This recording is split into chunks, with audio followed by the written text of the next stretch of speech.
इस junction platform पर आपका स्वागत है। इंटरव्यू की सीरीज में नए अंक के साथ में हम फिर से आपके सामने हाजिर हैं। हम बात करते हैं अभी फिलहाल जो ईरान में चल रहा है, भारत में उसके प्रोटेस्ट क्यों हो रहे हैं। आपने देखा होगा विमेन सड़कों पर हैं, कई जगह स्लोगन्स आपने सुने होंगे। अब आपको ये पूछ लिया जाए कहीं पर भी कि भाई क्या ऐसे कारण हैं जिसमें एक दूसरे देश का बड़ा नेता अगर मारा गया हो और उसके लिए यहाँ पर विवाद जो हैं या फिर प्रोटेस्ट खड़ा हो रखा है। तो सबसे पहले आपको एक चीज़ समझनी होगी, वो यह है कि भारत का लोकतंत्र ऐसा करने की अनुमति देता है। अगर हम बात करते हैं भारत में मेजॉरिटी हो या माइनॉरिटी, आर्टिकल 25 के तहत रिलीजन का भी फंडामेंटल राइट है और इसी के साथ में प्रोटेस्ट यानी पीसफुल प्रोटेस्ट करने का भी अधिकार सबको है।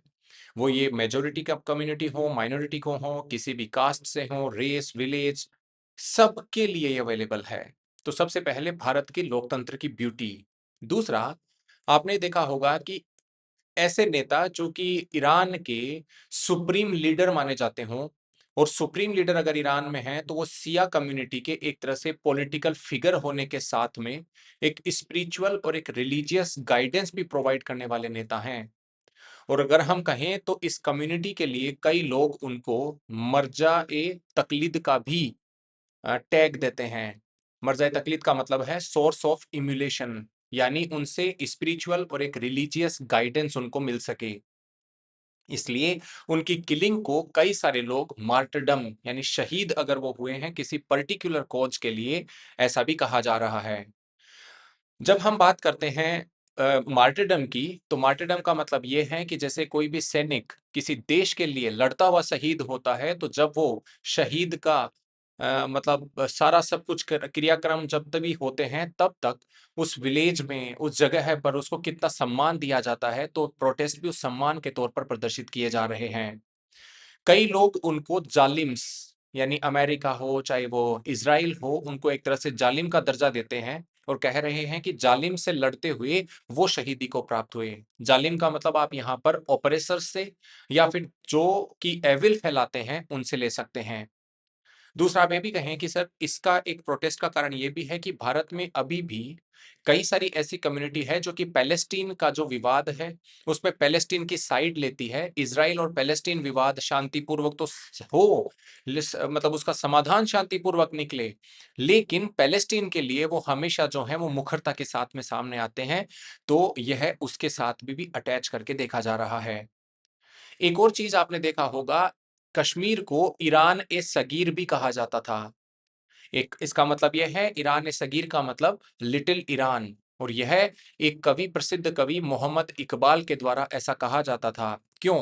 क्योंकि 5 शताब्दी के आसपास तक जो है इतने लंबे समय में कश्मीर की जो लैंग्वेज थी वह पर्शियन हुआ करती थी, ऑफिशियल लैंग्वेज। हालांकि उसके बाद में उर्दू ने उसको रिप्लेस किया करीबन 1880 के दशक में। तो आप मान सकते हैं पर्शियन, जो कि ईरान और ईरान को जो पहले पर्शिया कहा जाता था, उससे कितना जुड़ाव जो है आप यहाँ पर देख रहे होंगे। इसी के साथ आपने देखा होगा खामनेई, जिन्होंने 41 इयर्स की एज में, यानी वो 86 इयर्स की एज में जो है वो खत्म हुए, करीबन 45 इयर्स पहले 1981 के आसपास में उन्होंने जो है कर्नाटका और कश्मीर को विजिट किया था।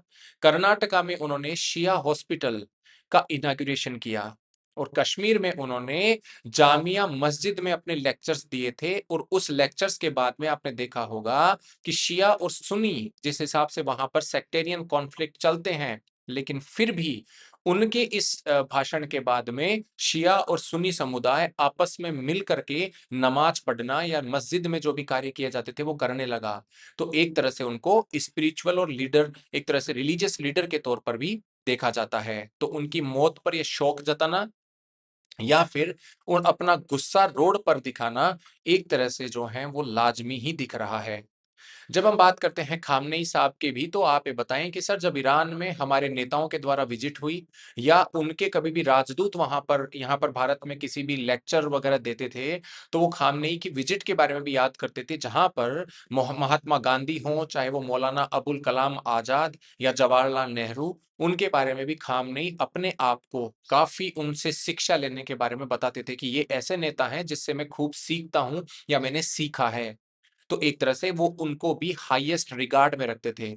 और आप जानते हैं कि भारत में भी ये नेता कितनी उनका चाहे वो इंडिपेंडेंस स्ट्रगल में हम कंट्रीब्यूशन देखें या फिर नेशन बिल्डिंग में जो अर्लियर जो हमारा टाइम पीरियड था स्वतंत्रता के बाद में, उसमें भी जो एक कंट्रीब्यूशन था वह भी जाना माना कंट्रीब्यूशन है। आप ये भी कहें कि सर शिया और सुन्नी समुदाय के बीच में जो डिवाइड है वह भी एक इसका बड़ा कारण है कि जब शिया जो कि भारत में करीबन 20 से 25% जो भी मुस्लिम आबादी है उसका 20 से 25% कहा जाता है कि एक आंकड़ों के मुताबिक 20 मिलियन यानी 2 करोड़ के आसपास शिया समुदाय के लोग यहाँ पर रहते हैं, तो वो अपनी एक तरह से सोसाइटी का कोई भी इस प्रकार का नेता या रिलीजियस हेड अगर उसका कोई हताहत होने की खबर आती है तो अपने इमोशंस का भी एक तरह से आउटबर्स्ट यहां पर दिख रहा है। तो भारत में ये प्रोटेस्ट लखनऊ, जयपुर, ये कश्मीर, हैदराबाद इत्यादि जगहों पर देखे जा रहे हैं। तो आप इनको इस सम्मिलित भावना से समझें। अब भारतीय सरकार का इसमें क्या रुख है?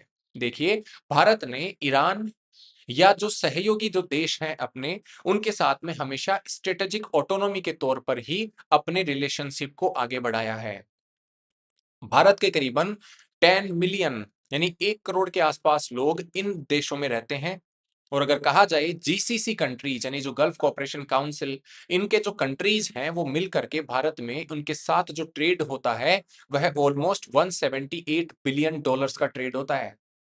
यूएई के साथ में हमारे जो संबंध हैं, इवन पाकिस्तान को भी हमारा अगर कोई सामान जाएगा ना तो वो यूएई के रास्ते जो हैं वहां से जाता है। तो आप समझिए, गल्फ कंट्रीज के साथ में ट्रेड के डायनामिक्स हो, चाहे वहां से हमारे एनर्जी के इंपोर्ट्स हो, चाहे हमारे लोग जो वहां पर निवास करते हैं और यहां पर रहने वाले अपने परिजनों को रेमिटेंसेस के द्वारा अपना जो भी कमाया हुआ पैसा भेजते हैं, जिसकी वजह से भारत की इकोनॉमी को भी काफी सपोर्ट मिलता है, चाहे वो फॉरेक्स एक्सचेंज रिजर्व की कमाई हो, चाहे वो करेंसी को मिला हुआ सपोर्ट हो, ये सब जो है या लोगों की प्रोस्पेरिटी लेवल हाई हो जिसकी वजह से इकोनॉमी में डिमांड क्रिएशन हो, यह सब हो पाता है क्योंकि वो लोग वहां पर रह करके ये कार्य कर रहे हैं।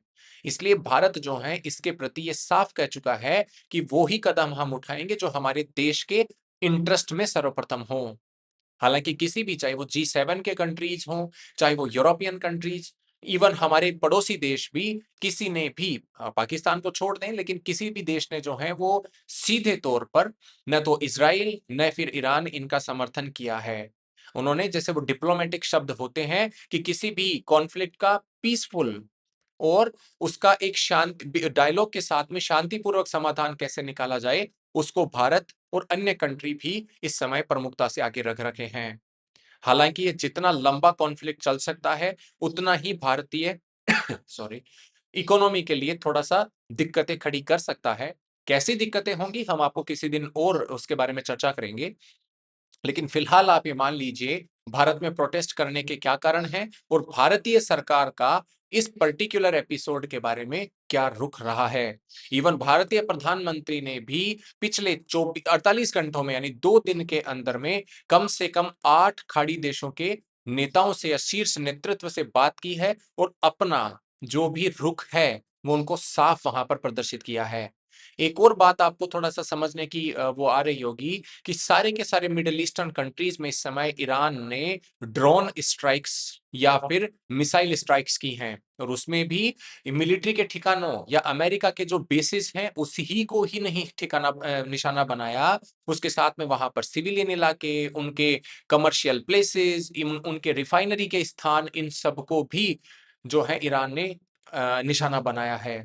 और ईरान का जो लो कॉस्ट वॉरफेयर है, यानी एक ड्रोन जो कि सुसाइडल ड्रोन्स होते हैं, करीबन $20,000 की लागत से, अगर भारतीय मुद्रा में कहें तो करीबन 18 लाख की लागत से जो है जो ड्रोन बना लिए जाएं और उनसे भले ही चाहे आप एयर डोमिनेंस ना कर सकें लेकिन आप फियर तो क्रिएट करते हैं उस पर्टिकुलर सोसाइटी में। और जो देश जहां पर लग्जरी सिटीज बन रही थी, जिस हिसाब से दुबई की लाइफस्टाइल हो, अबू धाबी हो, इवन रियाद हो या बहरी दोहा हो, इनमें एक तरह से अपने ऑपुलेंस के लिए जो जानी जाती थी, आज वहां पर लोगों को एक तरह से डर का सामना अगर करना पड़ रहा है तो ईरान के द्वारा भी एक मैसेज देने की कोशिश की जा रही है कि ये जब तक ये देशों को हम परेशान नहीं करेंगे या जिस प्रकार से स्ट्राइक्स का ये देश सामना नहीं करेंगे, तब तक यूएस या इज़राइल के ऊपर ये देश प्रेशर नहीं डालेंगे और जिसकी वजह से भी जो है कॉन्फ्लिक्ट के लंबे समय तक चलने के आसार बन जाते हैं।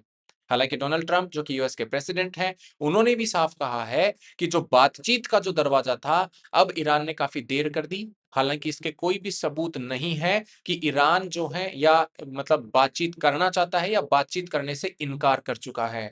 इसके बारे में मिक्स्ड सिग्नल जो है वो ईरान की तरफ से आ रहे हैं। हालाँकि जेनेवा में वहाँ के राजदूत ने तो एक तरह से यूनाइटेड नेशन के बारे में कहा है कि यूएन को चाहिए कि इस कॉन्फ्लिक्ट में अपनी दखल-अंदाज़ी दे या फिर यूनाइटेड नेशन सिक्योरिटी काउंसिल को जो है इसके बारे में प्रस्ताव पारित करके जो यूएन सिक्योरिटी काउंसिल का मैंडेट है, जिसमें कि पीस और सिक्योरिटी एस्टेब्लिश करना, उस गोल को निभाने का काम यूएन सिक्योरिटी काउंसिल का होना चाहिए, इतनी बात तो ज़रूर सामने आई है। लेकिन इसी समय आप देख रहे होंगे कि करीबन-करीबन पिछले 4 दिनों में 2000 से ज़्यादा बार बॉम्ब्स जो हैं, वो यूएस के द्वारा ईरान पर दागे गए हैं। तो फिलहाल सिक्योरिटी सिचुएशन काफ़ी प्रिकेरियस लग रही है। और जिस हिसाब से ये सिक्योरिटी सिचुएशन प्रिकेरियस लग रही है, भारत में भी कई जगहों पर ये विरोध या फिर साइलेंट तरीके से और थोड़ा-सा जो है कहीं पर प्रदर्शन देखे जा रहे हैं। तो आप इस एंगल को इस तरह समझें। आरएस जंक्शन से लगातार इसी तरह जुड़े रहें। Thank you very much.